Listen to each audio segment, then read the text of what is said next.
السلام علیکم۔ امید ہے کہ آپ لوگ خیریت سے ہوں گے، اور میری ہمیشہ سے آپ سے یہی گزارش ہوتی ہے کہ ہم جو بھی ویلاگ کریں اس کو آپ لائک کریں، سبسکرائب ضرور کریں، بیل آئیکن کو بھی دبائیں تاکہ آپ کو ہمارے سارے نوٹیفیکیشنز ملیں، اور اگر ویلاگ آپ کو اچھا لگے تو اس کو دوستوں میں بھی شیئر کریں، اور یہی ہماری کامیابی ہے۔ ناظرین، یہ 2-3 دن سے بہت ہی ملک میں سیاسی ہلچل سی مچی ہوئی ہے،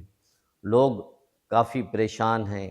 یعنی یہ جو قومی سلامتی کا اجلاس ہوا تھا پارلیمنٹ کمیٹی کا،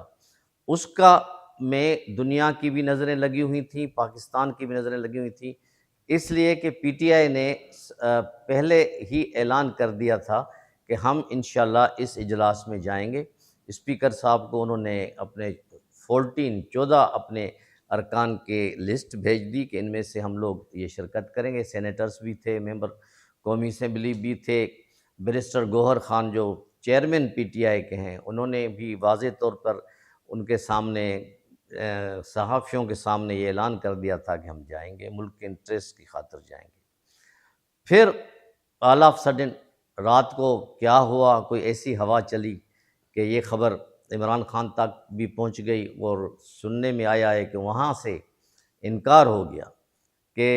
کسی کو وہاں جانے کی ضرورت نہیں۔ تو اس سے بھی ظاہر ہوتا ہے کہ کوئی انفارمیشن کا سلسلہ اڈیالہ جیل پہ بھی ہے، اور اتنے ان کی سی آئی ڈی مضبوط ہے پی ٹی آئی والوں کی، جو ڈائریکٹ عمران خان تک کچھ لوگ ان کو جیل میں بیٹھے بھی اطلاع دے دیتے ہیں، وہاں سے بھی میسیج پارٹی والوں کو مل جاتا ہے۔ تو اچانک دوسرے دن کہا گیا کہ جی ہم نہیں کرتے، ہم اجلاس میں شرکت ہی نہیں کریں گے، کیونکہ جب تک ہماری ملاقات پی ٹی آئی کے چیئرمین سے نہیں کرائی جائے گی ہم نہیں آئیں گے۔ یہ کوئی نیا کھیل نہیں تھا پی ٹی آئی کا ناظرین، یہ پی ٹی آئی کا یو ٹرن کا ایک اہم مثال تھی جو وہ اپنے حکومت بھی کرتے آئی ہے، اور اس کا تو ایک بہانہ چاہیے تھا نواز لیگ کو یا حکومتی پارٹی کو، انہوں نے پھر اس کا ایکسپلائٹ کیا اور بہت ان کا سیاسی فائدہ اٹھانے کی کوشش کی۔ بہرحال ملک کی خاطر جو انہوں نے فیصلہ کیا تھا کہ وہ ان کو شرکت کرنا چاہیے پی ٹی آئی کو، ان کو کرنی چاہیے تھی۔ یہ ان کے مخالف اور جو ان کے موافق، ان کے جو حمایتی لوگ ہیں وہ بھی بول رہے ہیں کہ پی ٹی آئی کو یہ اتنا اہم موقع جو ہے ملک کی سلامتی کی خاطر نہیں چھوڑنا چاہیے تھا۔ ملک ہے تو سیاست ہے، ملک ہے تو سب کچھ ہے، امن ہے تو سب کچھ ہے، لیکن پی ٹی آئی کیا چاہتی ہے، ان کا لیڈر کیا چاہتا ہے، بقول ایک سینئر صحافی ہمارے پیارے ریسپیکٹڈ دوست کے، کہ یہ ایک انوکھا لاڈلہ ہے۔ انوکھے لاڈلے کی اپنی تربیت کی ہوئی ہے، اس کے اپنے نخرے ہیں، ان کی اپنی سیاست ہے، اور وہ جو سیاست کرتا ہے تو وہ کسی سے ڈھکی چھپی نہیں ہے۔ اور ایک اندازے کے مطابق اگر عمران خان صاحب باہر بھی ہوتے تو کہنے والے تو یہ بھی کہتے ہیں کہ یہ ممکن ہی نہیں تھا کہ وہ اس قسم کے اجلاس میں شرکت کرتے، کیونکہ وہ اپنے آپ سے زیادہ کسی کو اس ترجیح نہیں دیتے، یعنی خدا نخواستہ ملک بھی ان کے آگے کچھ نہیں ہے، اور اس قسم کے اپرچونٹیز اگر کوئی گنوا دے گا تو پھر اس کا نیشنل اور انٹرنیشنل کیا امپیکٹ بنے گا۔ جو غیر جانبدار سوسائٹیاں ہوں گی، چاہے وہ جرنلسٹ ہوں، انٹرنیشنل پالیٹکس کے لیڈر ہوں یا دوسرے سفارتی نمائندے ہوں، وہ کیا سوچیں گے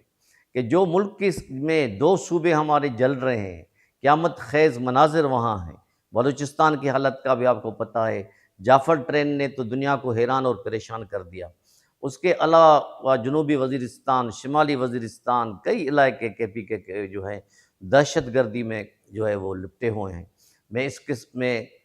اپریشیٹ کروں گا مولانا فضل الرحمان صاحب کو کہ جس نے ڈیسیشن لیا، واضح موقف اختیار کیا، اور انہوں نے کھلے دل سے اور دبنگ نمونے سے خطاب بھی کیا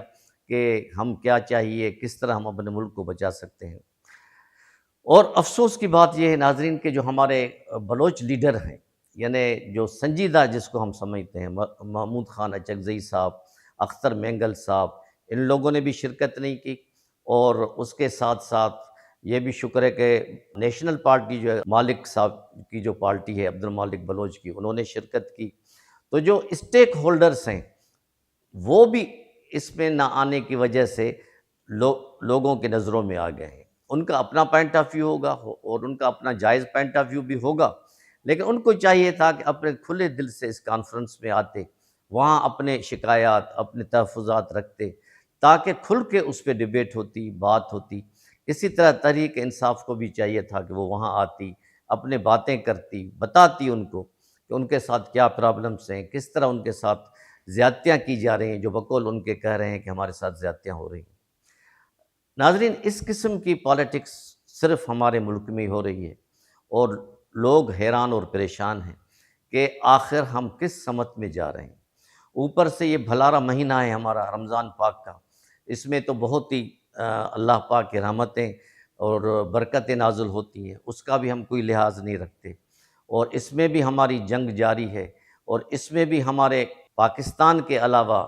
میں تو یہاں پہ اس کا موقع کا فائدہ اٹھاتے کہوں گا کہ اسرائیل نے بھی تباہی اور بربادی میں کوئی کسر نہیں چھوڑی فلسطین کی، اس کو بھی ایک شرم کا مقام ہے، اور ڈیولپڈ کنٹریز کے لیے بھی شرم کا مقام ہے کہ وہ اتنا خون بھلارے مہینے میں، بابرکت مہینے میں ہو رہا ہے، لیکن پھر بھی وہ خاموش ہیں۔ یہ کیا میسیج جا رہا ہے؟ جب ہمارے مسلمان ملکوں کی یہ حالت ہے، تو ہم پاکستانی اپنے ملک میں بھی امن قائم نہیں کر سکتے، وہاں بھی ہمیں اس نیشنل سیکورٹی میں بھی دو تین جو دھڑے بنتے جا رہے ہیں، تو کیا ہمارے ملک کا کیا ہوگا؟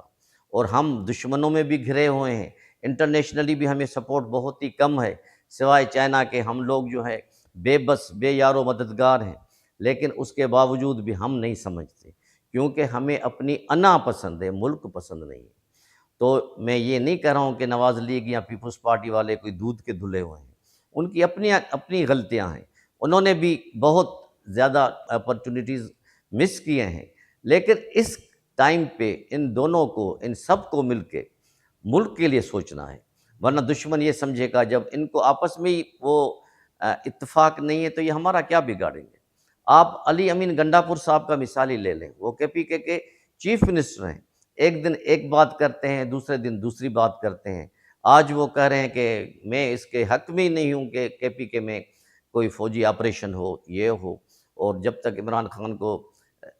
رہا نہیں کیا جائے گا تب تک کچھ نہیں ہوگا۔ حالانکہ پرسوں رات کو ہی اس کا بیان آیا تھا کہ میں وہاں پہ جو بھی باتیں ہوئے ہیں ان کے ساتھ متفق ہوں۔ تو قول اور فعل میں ہمارے تضاد ہیں، اس لیے ہم پیچھے رہتے جا رہے ہیں۔ میں امید کرتا ہوں کہ ہمارے انوکھے لاڈلے عمران خان ہوش کے ناخن لیں گے، ملک کے لیے سوچیں گے، اپنی ذات سے تھوڑا باہر آئیں گے، اپنی ذات سے باہر آ کے ملک کی بھلائی کے لیے سوچیں گے، تو پھر ان کا وزیر اعظم بننا بھی آسان ہے، ان کا لیڈر آف اپوزیشن بننا بھی آسان ہے، اور عوام بھی پھر اس کو ریسپیکٹ دیں گے۔